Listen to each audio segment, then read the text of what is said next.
button. Cool. Hey, all right. So, All right.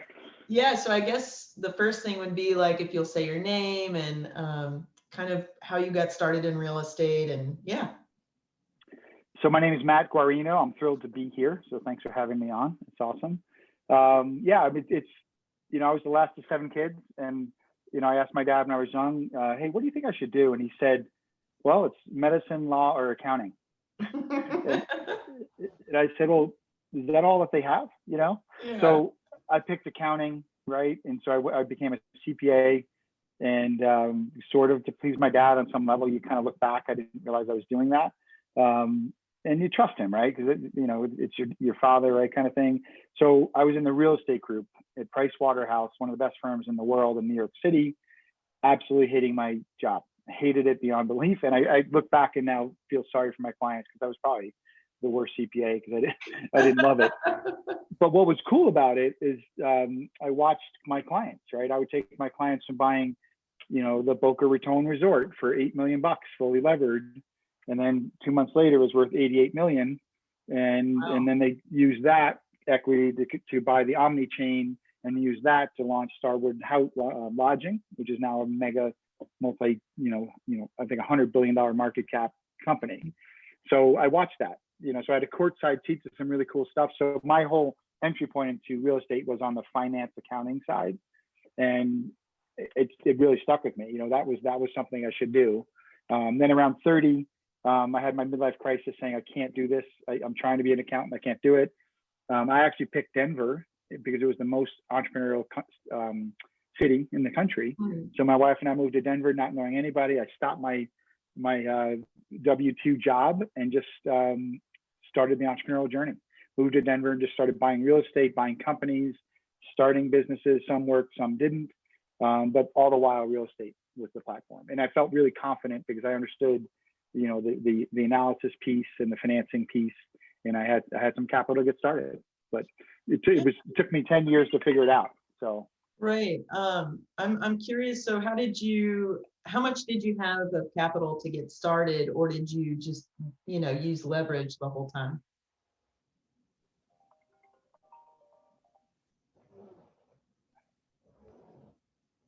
sorry, I just put it on do not disturb there. Sorry about that. That's okay. Yeah, so Joan will cut some stuff anyway, so it doesn't have to be like all one piece, very fluid. Yeah. So for me, I think, I don't know, what was that? So moved in 97. So what is that, like 24 years ago? I think we probably had, because we both had day jobs, right? Very solid, my wife and I don't know, we probably had $400,000 when we moved here, Yeah. which is solid, right? But we moved with 2 young kids and then quickly had 2 more kids. So we wanted to be careful with it. But yeah, I basically, it's pretty cool. My wife supported it, and she's like, look, if you're not going to be happy, being a partner in an accounting firm, then you just need to do what you need to do. So it was with her support, I just took almost all of our money and just started just buying things. Just started on the, and with no real mentor, just kind of a voracious reader, and just kind of reading things, and just started with 1 duplex, and it led to another, and I think I've done like 450 flips, and countless kind of commercial properties, building things, land development, land assemblages, all kinds of asset classes. Yeah, that's awesome. Yeah, that's I love that. I know they say on Bigger Pockets, like building your parachute on the way down. That's how I thrive. Is like you jump out of the plane and you're just like, I don't know what I'm going to do yet, but like I am resourceful and I'll figure it out. Yeah. Well, I just kept saying I'd rather go down swinging. You always hear this. Talk to an 80-year-old, right, who didn't do what they wanted to do, right, and it's kind of heartbreaking. I knew that I didn't want to do that, and I just wanted to go, learn it, and it is like that. Each one you have a better try, but there's no way to learn it reading about it, right? You have to just jump in. So yeah, absolutely, 100% agree with that. So all right, so yeah, I guess why on earth did you start in real estate? Like, I know you have the financing piece, but like, did you have a mentor, or like, was there like a little bird in your ear? Like why, how did it switch? I think, part of it was just I was around it and I felt comfortable with, all different types of real estate. Those are my clients, right? I was at Price Waterhouse and I had big clients. I had smaller clients, and then I would also do all their tax returns, right? Which is going to, kind of flow it through. I didn't do them, but I would, quarterback it. And I just watched. I mean, these business owners, would make a lot of money, but then they would, their real estate portfolios would be the thing that made the most money, right? Businesses, clients would come and go, but they would always park it in real estate. I kind of watched that pattern, right? Like real estate was kind of the most stable thing. So I just felt very comfortable with that. And I just, the wealthiest clients I had were all my real estate clients, and they just, on a personal level, professional level, would just stuff as much, cash and leverage into real estate. And it really just kind of clicked for me that was the way to go. Yeah, absolutely. Well, great. Yeah. All right. So you talked about time frame already. Let's see. Oh, this is one of my favorite questions because I think it says a lot about someone if they're willing to talk about their worst deal. What's your worst deal and how did you get through it? It's funny. I don't know if you do this, but I kind of still to this day torture myself, right? I think I've had 7 deals that lost money, out of, I don't know, nearly 500 or something like that. Right. So it's a pretty high batting average. It's over 99%. One of them lost 80,000, but one of the ones for sure is we bought a 24 unit government subsidized, like a HUD property in Memphis, one of the really rougher parts of Memphis. And part of why we did that is, and I'll tell you why it became a rough deal, is that 5 years ago, I said, you know what, I really feel like, all the while I've bought assisted living facilities to help people. I've always wanted to do like altruistic things, help people as well as make money, really try to do that. And 5 years ago, we started buying state-sponsored assets, HUD assets, specialty assets, and we were helping homeless, formerly incarcerated, and seniors. We bought a bunch of senior assets as well, hundreds of units of senior assets. What really made it a tough deal is I was trying to do our altruism and the capitalism at the same time, right?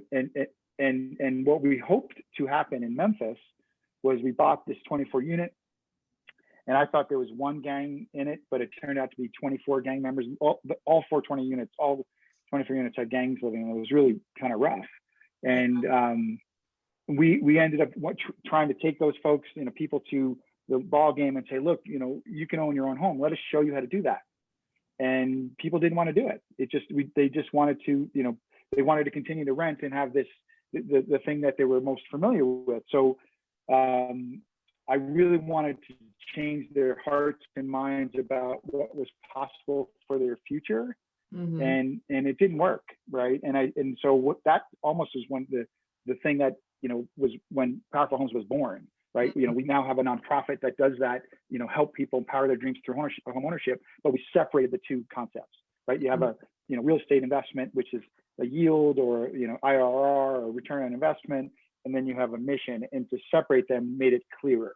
And it was tough. I mean, so we're actually under contract to sell that asset actually as of yesterday. It's crazy to think about that. And we're going to break even. So we're breaking even on that, but it honestly is heartbreaking for me that we couldn't, get people to see the light that, you don't have to be a renter. You can go up and out and empower your dreams through real estate. It was just too big of an idea to get across the goal line. So yeah, that's interesting. So I hear a couple of things. One, it sounds like you did kind of switch that into, okay, well, let's do a nonprofit. There's more work to be done here. How do we address this? So it does sound like it wasn't like the worst case scenario, and you did break even because, also there was like a lot of learning is what I'm hearing. But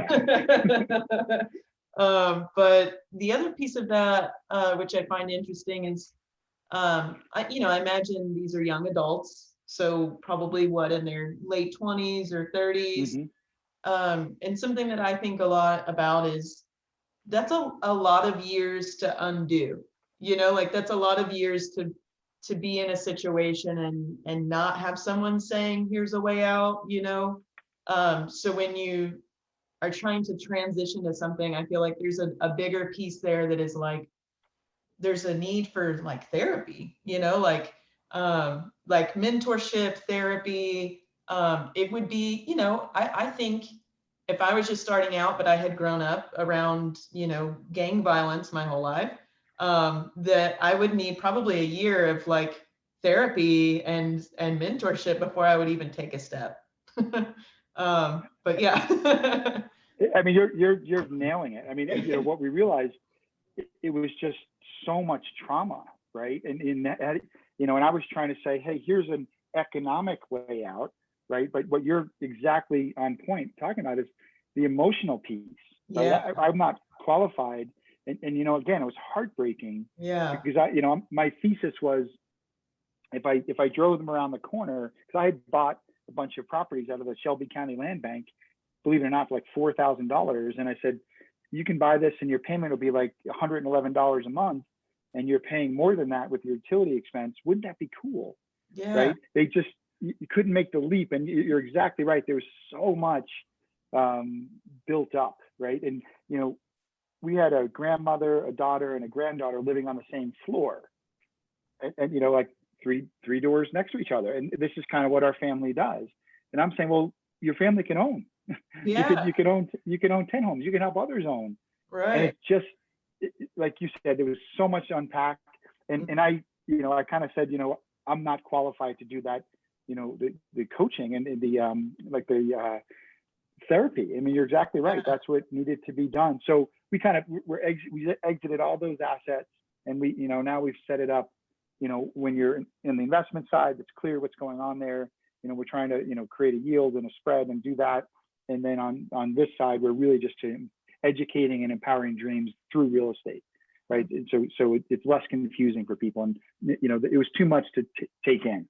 You know, oh, you're a real estate developer and you're really nice and you're trying to help me. I don't really get that. You know, too much. You Absolutely. Yeah. Yeah. Well, cool. Thank you for sharing that. I think it's really powerful, and I'm glad at least, you know, it has turned into a nonprofit. So that's good. Exactly. Yeah. Yeah. So one thing I was going to say, so I think one of your settings on the video, it's like set to change with the lighting, and because of the angle, your head sometimes hits the light, and so it's like flickering a lot. Yeah, so maybe that will help. How's that? Yeah, that's perfect. Yeah, because now you're like fully lit. Like sometimes just when you would move, it would kind of go in and out. So I just let me do this. Let me shut the blind also. Okay.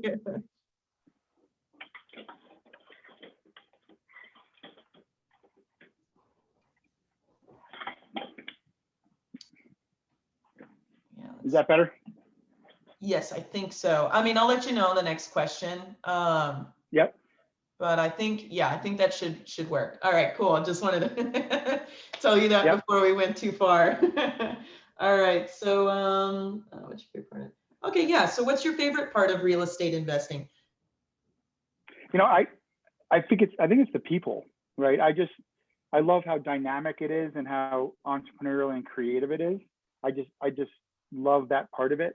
But what has always fascinated me is just the people part of it, right? I mean, people think of it, you know, the asset and it's a loan and it's, you know, it's those kinds of cold things. But I was always fascinated by, you know, if I'm talking to a seller, I'm talking to a buyer, I'm talking to, you know, the people that I'm interacting with on the real estate. How did you get in this? You know, and how can we create a winning outcome, right, throughout the process? Mm-hmm. And I've always been fascinated by it. And you know, I would always, you know, I've always kind of gravitate towards, you know, hard projects, right? Things that kind of, you know, we didn't really ever engage in things that are in financial distress, like foreclosures or short sales or things like that. But we would buy things that, you know, were in kind of, you know, situational distress. You know, you know, somehow this asset isn't being maximized.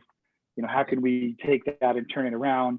And how can we create a kind of a winning story for the seller, right? And I just love that. I just loved all of that. And when I wrote my book, Powerful Homes, one of the reasons I wrote that is I was always kind of fascinated how we landed the plane and the story turned out great. You Yeah. know, when when the messy middle, right? Every single transaction I've ever done, it's always kind of something comes up and it's hard to solve. But when you solve it, it feels great. And then especially when you create a winning outcome from everybody, right? And so I just love the dynamic part of dealing with all different kinds of people and all different kinds of situations. It's a blast. Yeah, absolutely. Great. Mm-hmm. All right, let's see. Oh, one thing I was going to say too, sometimes when she cuts the stuff, she'll cut out my question. So if you'll rephrase the question Okay. and the answer, that would be helpful too. Yep. Let's see. Okay. Uh, what was the first real estate acronym that you came across and you were like, what? What does that mean? Oh gosh, there's so many. I mean, because it is its own language, right? And I think when I was a CPA, I think I told you I probably was the least skilled CPA ever, right? But just all of the PITI, just understanding all the different types of the loan products, right? Honestly, all of it. It just felt like Greek to me the entire time. And here I was supposed to be the expert when I was talking to my clients, and I didn't know half the time what I was even saying. But it's such a funny thing, that question, right? What's the acronym or things you didn't understand with real estate?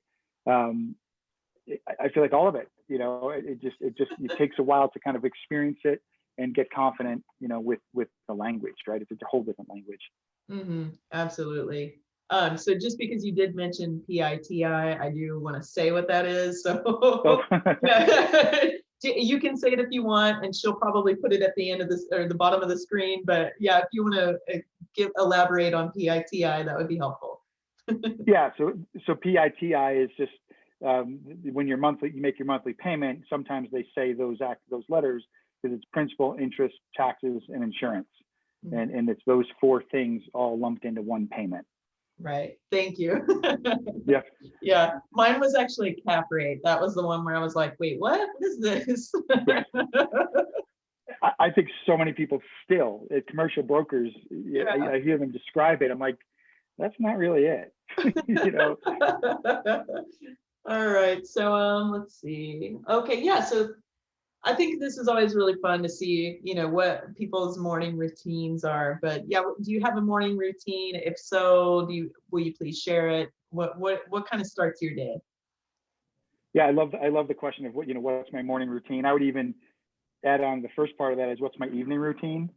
So I'm kind of really geeked out on my Fitbit, and my sleep. If I don't get at least a 75 or 80 sleep score, it sounds ridiculous, but making sure I shut the phone off, get some high quality deep sleep and kind of REM sleep, that whole thing.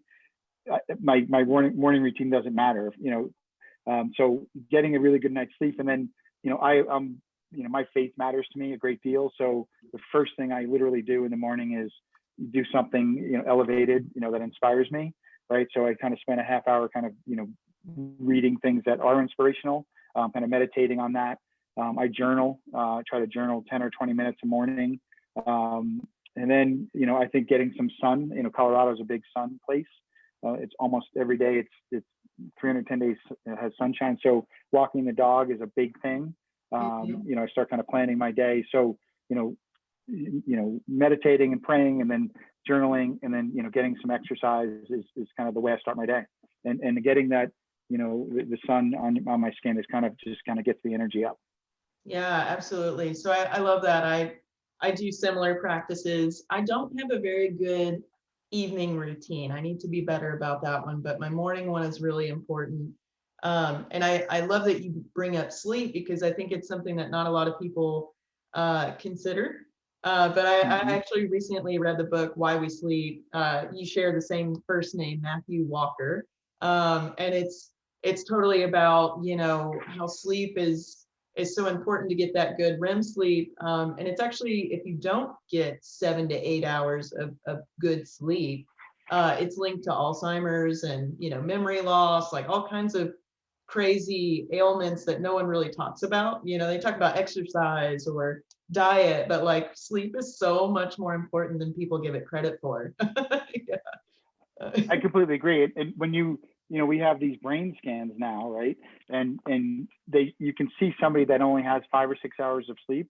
It's like they're fully intoxicated, right? It's like, and we didn't know that. And I'm kind of an 80s, 90s kind of coming of age person. And there were books in the 80s and 90s that would say the opposite, like we don't need sleep. So I was like, brainwashed that you're kind of a sissy if you're tired, right? If you want to get more than 4 hours sleep, right? And you had to have this like thing about, or bragging about how I don't sleep. It's so bad for you. Yes.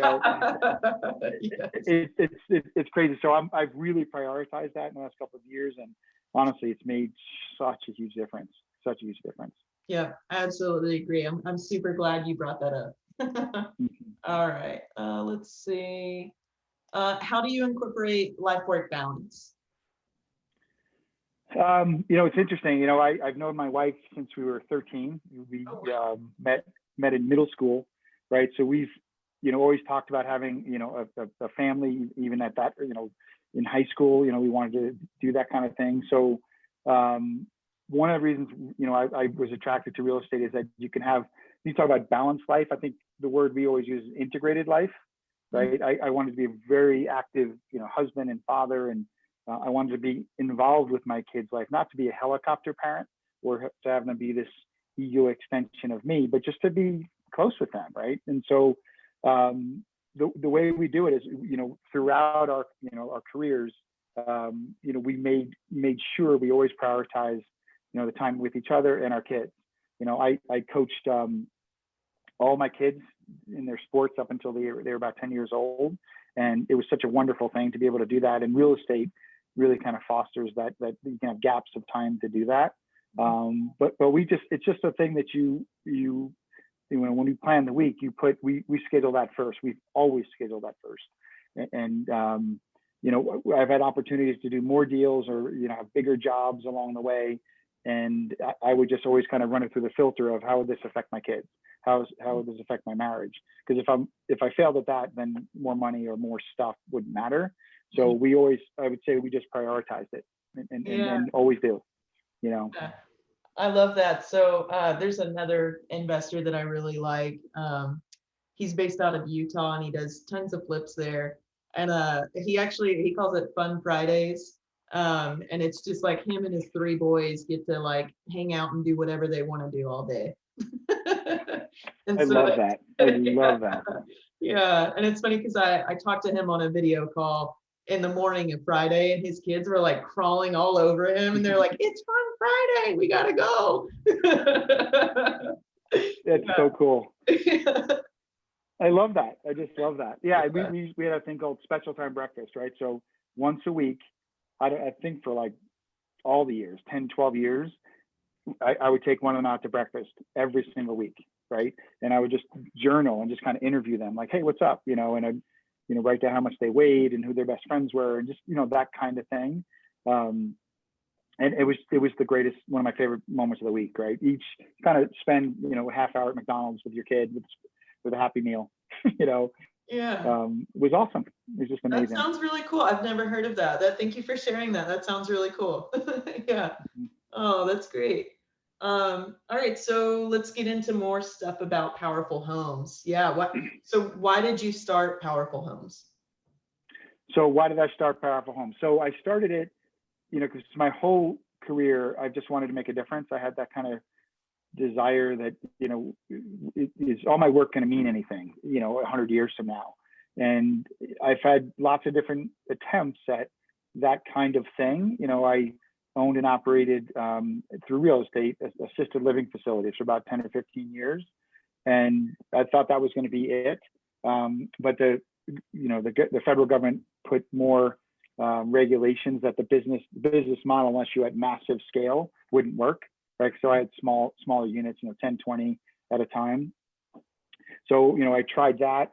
I tried, working with formerly incarcerated, homeless, and seniors through real estate holdings, multifamily type things. Again, it was, really tough to make those two things work, that altruism and the, the for-profit piece. So the Powerful Homes Foundation, what Powerful Homes is about, is empowering dreams through real estate, right? And the whole idea is that, everyone should have an opportunity to own their own home, the opportunity, not the right, the opportunity to earn it through education and grants and things like that we offer. But the idea was, kind of founded on trying different models to, help people and then make money. And so we finally decided to split it off, have the real estate holdings, which we donate into Powerful Homes, and then the Powerful Homes through grants and things like that, and donations from partner organizations, helps people own their own home and gets them into home ownership. Yeah, that's great. And yeah, tell us a little bit more about Powerful Homes, what the process looks like if a person is interested. Yeah, just a little bit more background on that. Yeah, so Powerful Homes, part of it is just, I look back on my 25 years of investing and I thought, gosh, there really is a mindset, and there really are a set of values-based tactics that work every single time, right? Just, the actual rubber meets the road of how you do it, how you market it, how you convert it, how you, jump the value in real estate. So basically I wrote a book and have an online course which teaches the mindset, right? A lot of the kind of the barriers, that the fear that kicks in, the self-doubt, all the things that we kind of talk ourselves out of it. So the mindset piece is a part of our program. And then we have the values-based tactics. So the first piece is the education, right? So just, educating people, because I wasn't taught this in my family. I wasn't taught this in high school, and I went to business school, and nobody really taught us the actual, thing of owning a house and how you do it and how you do it well, right? And so, we created so the first piece is the education, and so that's available to everyone, right? If you wanted to take my course, I'd be happy to send you a link to do that. But then as far as how does it work? For those that serve others, because there's a population we think is in desperate need of some helping them with wages that haven't gone up in 50 years. Our essential workers, firemen, police officers, our veterans, teachers, medical assistants, people like that are directly helping people. If you're in that field for 3 years, we'll give you a grant that's just given to you. We will, think about the barriers to entry. We'll furnish your property. We will move you into the property. We'll provide a 3-year warranty, and basically we'll meet with you every quarter for 3 years to make sure it's going well. Yeah. But as far as anybody who wants to engage in the Powerful Homes program and the mindset and tactics, you can take my course and get 4 free hours of coaching from me, and we'd love to help you get into that first home or investment property. Yeah, and so the coaching aspect, the 4 hours, that's for free. Just anybody Yep. can do that. Oh, that's cool. Yeah, that's super great. And as far as the grant, so if you are a first responder, and help me if I'm repeating it back incorrectly, but so they can apply, I guess, to have a grant. And what is the grant like? How much is that? So it's $10,000, right? It's you're supposed to be targeted. It's either 3% or $10,000 of the purchase price, right, Okay, of a property. Okay. Yeah. Yep. Yeah, and one other thing I wanted to add. So people, you always kind of think, what business are we in, right? What am I doing? Part of what we're doing is we want to create a data company, right? So I have a PhD, on retainer that is doing a 10-year study, right? So what is the impact? What is the actual impact of home ownership on those that serve others? That subset, right? And our thesis is, we think it's going to make a dramatic. Sorry, let's pause 1 second. I'm so sorry. The dogs can open the doors here. So, that's funny. Yeah, I'm so sorry. Yeah, if you could start that over, just at that last thought. Yeah. So one of the things you think about, what business are you in? Yes, we're in the real estate business. We're in the education business for sure, right? We're trying to get people past the fear and give them some real tactics that they can use right away to buy that first home or investment property. But we're also in the data gathering business. And what I mean by that is, this Powerful Homes Foundation will help anybody buy a home. but there's a subset of those that serve others, right? What will it do to their future? How are they impacted? What does the study say, right? So we have a intentionally formal study by a PhD who spent a career doing this, right? Our thesis is it's going to dramatically change their life, right? Because we're looking to have long-term relationships with our Powerful Homes participants. So we hope to help them with their second home and their third home and that kind of thing. And so what we're hoping to see is a jump in their economic prosperity. But what our PhD is studying is, how are your personal relationships? How is your health? How is the rest of your life? We have these 12 qualitative determinants of health. So they're going to be interviewed every year for 10 years. And we're going to have, we're going to have this data to say, look, owning your own home as early as possible and for as long as possible does affect all areas of your life. And I believe that to be true, but I can't prove it. So we want to be able to prove that. And we think when we can prove that to HUD and states and our federal government, we think we can get some significant funding. And we're also trying to make this through our partner organizations, like an employee benefit, right? So employers now regularly say, hey, I'll give you $10,000 to get a college degree, or I'll give you $10,000 to start a business. Why aren't long-term larger employers saying, or I'll give you $10,000 to buy a home, and here's how we can give you housing literacy through the Powerful Homes program. We want to make that a commonplace, that when you work somewhere, part of the benefit is we're going to help you get into a home. That's our goal. Absolutely. So a little bit of my background is I worked for the Clinton Foundation, and it's called the HEAL program, HEAL. And it's Home Energy Affordability Loan Program. And so what we would do is we would go to corporations, large, warehouses and such that had large warehouses, and give them an energy retrofit. And so through that, they would have, $100,000 in savings a year or whatever it was. A lot of times it was at least $100,000 a year or plus. And so we would give them, okay, this is how much you're going to save now that we've done this retrofit.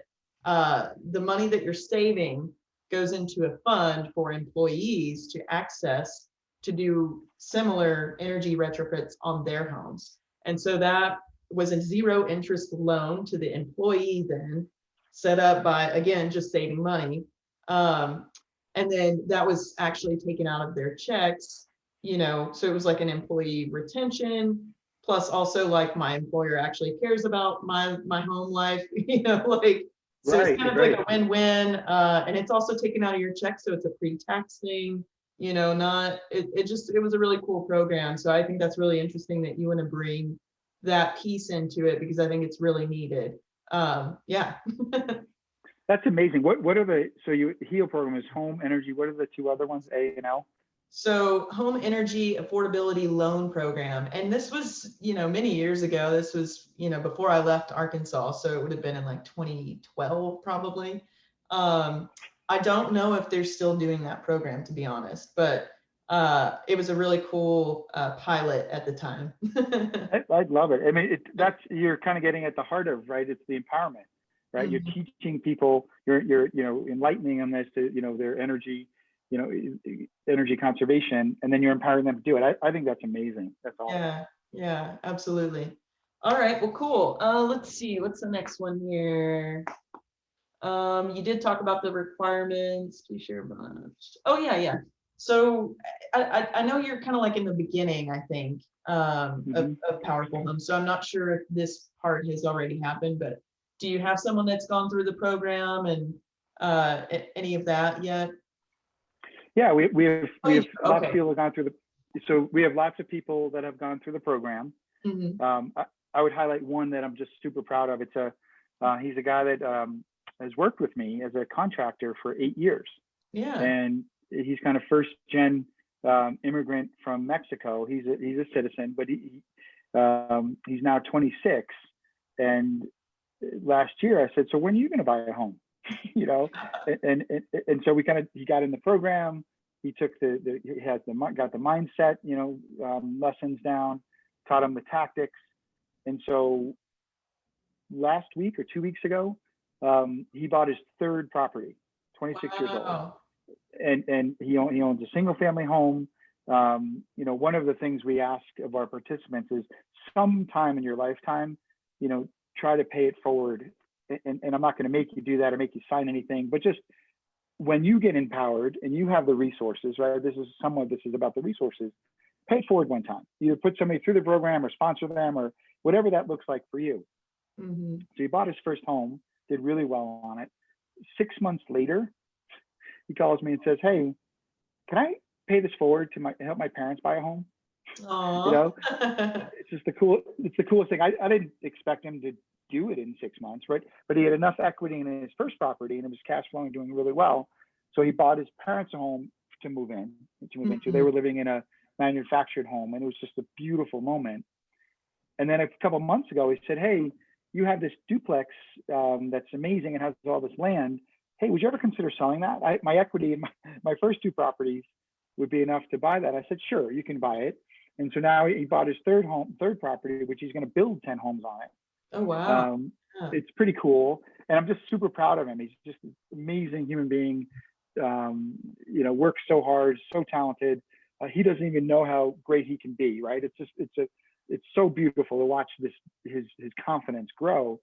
So here's the last part of that story. So I said to him right before he was going to buy the duplex, I said, gosh, what are the people in Chihuahua, Mexico? So he grew up in the city. There's a city and state of Chihuahua, right, in Mexico.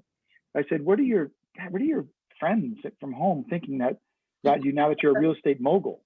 Yeah. And he got tears in his eyes. And he's like, well, they're super proud of me, but they would love to buy their own home, but it's kind of funky and it's a hard thing to do. And I said, well, why don't we build a home in Chihuahua? So in October, we're gonna bring our team down to Mexico, build a home. And basically, we're gonna mark it up just 20% the profit, donate that profit back into Powerful Homes. And the person who's buying it's gonna get it like 60% below market. And one of his friends from high school is gonna own his first home. And then our hope is that next year we do 3 and the year after we do 5. Just this, we're trying to create a movement, of one person helping another person, empower their dreams, right? We're just trying to create a movement that's around 100 years from now. And it only happens, I think, truly if one person opens their heart and helps another person, right? So all we're doing is providing the education and some tactics, but it's really the people grabbing that and taking it further, right? That's the whole idea. So we love that story. So proud of Uriel is his name. And he's just a phenomenal human being. And he's just on this great path of making a massive difference, not only in the States, but back in his home. And I couldn't be more excited. Yeah, that sounds awesome. Yeah. Thank you so much for sharing that. Yeah. Thanks. All righty, let's see. So, oh yeah. So this one is just, this has been an ongoing issue for me and everyone during COVID. Have you experienced any COVID challenges, maybe with launching this program what, do you have anything to talk about there? Yeah, I'd say the challenge is there's some, we own a lot of multifamily units, right, across the country. So, it's been challenging with, the moratorium. And I think there's been kind of some mixed messages about paying rent, not paying rent. So overall, people paid rent, and we've worked tirelessly to help people, get back on their feet. But that's been just a challenge, right? People have been getting conflicting information. Do I have to pay rent? Do I not have to pay rent? And some people that struggled with work. So that was, COVID affected us that way. But I think we've gone to the end of the earth to help people, doing our part to help people get through it. But honestly, I would say in a lot of ways, it was eye-opening how many trips I would make that were unnecessary. Like I'd go look at something when now you can do it with Zoom, right? So in so many ways, we've gotten more efficient with the COVID because we've been forced to, use more technology. And instead of just getting in a car and driving for 2 hours, what's a more efficient way to do it? It's been amazing. When it first hit, I was so cranky about all that, but now I feel like so many, positive things have come out of that, about being more thoughtful about, our carbon footprint and just how can we do things more efficiently? And then a lot of my team is loving working from home, and they're even more productive. So and if you told me that would happen, I just couldn't see it, but it's really worked out for our business in a lot of ways like that. Right. Yeah, that's a good point. Like I definitely do all of my team meetings on Zoom, and it's been awesome. Yeah, I love that part because I think I check in more. Like I get to know like what's working, what's not working firsthand more often, which is interesting. Absolutely. Yeah, instead of, trying to go to each person's office individually, it's just everybody's together.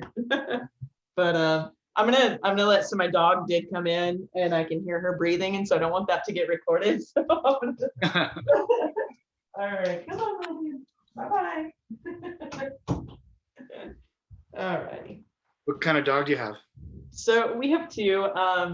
She's a mini Aussie, and then she's turning 10 this year, so she's having a little bit more trouble breathing lately. And the other one, we're not really sure. He's maybe a dandy Dinmont Terrier. He's got terrier in him, that's for sure. Do you have pets at home? We have a little lab mix, and she's probably the best person in our family for sure. Delilah. Yeah. She's the star of the show for sure. Yeah, absolutely. Absolutely. All righty. So yeah, just two more questions and then we're done here. So what would you say to an aspiring real estate investor just starting out? What I say to an aspiring real estate investor starting out, I would say just believe in yourself, right? And try not to talk yourself out of it. And I would say just get started. The work's going to teach you what needs to be done, right? And just think, overanalyzing things, and the perfect real estate deal, I've yet to do one. You're always going to have challenges, you're always going to have doubts, you're always going to have missteps and kind of trapdoors just pop out. But I would say just believe in yourself and just start, right? And we always say, we have kind of a couple of things we say a lot, is to leap in order to look, right? It's kind of a play on words of the opposite of leap before you look, or be overly cautious. I think you should be cautious, but in real estate, you just need to get out there and engage in it, and just buy that first property and get started. But we also say the deal of the century comes around every week, to not get too hung up on it's got to happen right now, the perfect thing has to happen right now.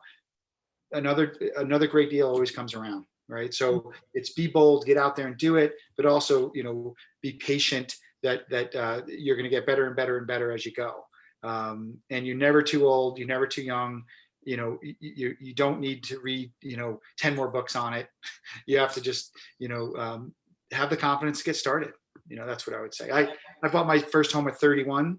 I don't know how you feel about that. I wish I bought it at 21. Yeah, absolutely. Yeah. I don't know that anybody would say they regretted buying a house. They might say they regretted waiting so long. So don't wait, just dive in there. And there's great mentors out there. Powerful Homes would love to help a person. There's so many books out there and podcasts. Just engage in it and get rolling is what I'd say. Yeah, absolutely. I would say the exact same too. Like me just jumping in and doing it was the best learning experience that I could have done. And don't always listen to Uncle Tony or your uncles out there that haven't invested in their own homes. Because I feel like I got so much bad advice from people that didn't invest. And right. And like that was the biggest thing in my head, where I was like, but I read these books and I think you're wrong, but like we're family and I'm supposed to listen to you. Don't always listen to Uncle Tony. I love it. That's spot on, Yeah. Yeah. But okay, so then how do we find you? How do we find your program? Just give shout outs.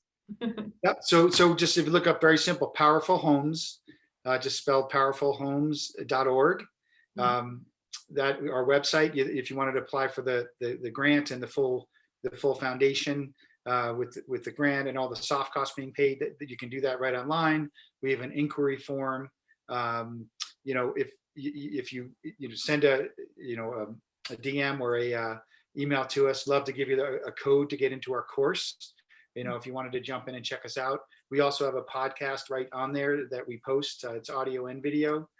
You can kind of get a feel for what, you can just check out a couple of those just to get a feel for, the mindset and the tactics that, we hope you can use right away. You can just start using in your life immediately. That would make a difference. So PowerfulHomes.org. Awesome. I appreciate you talking with us so much. And yeah, I hope you have a good rest of the week. I'm going to stop recording and then, yeah. That's awesome. This is great. Well, thank you so much. I'm so intrigued by what you're doing. And if there's any way My name is Matt Guarino, and I'm the founder of Powerful Homes. Our vision is to empower dreams through real estate.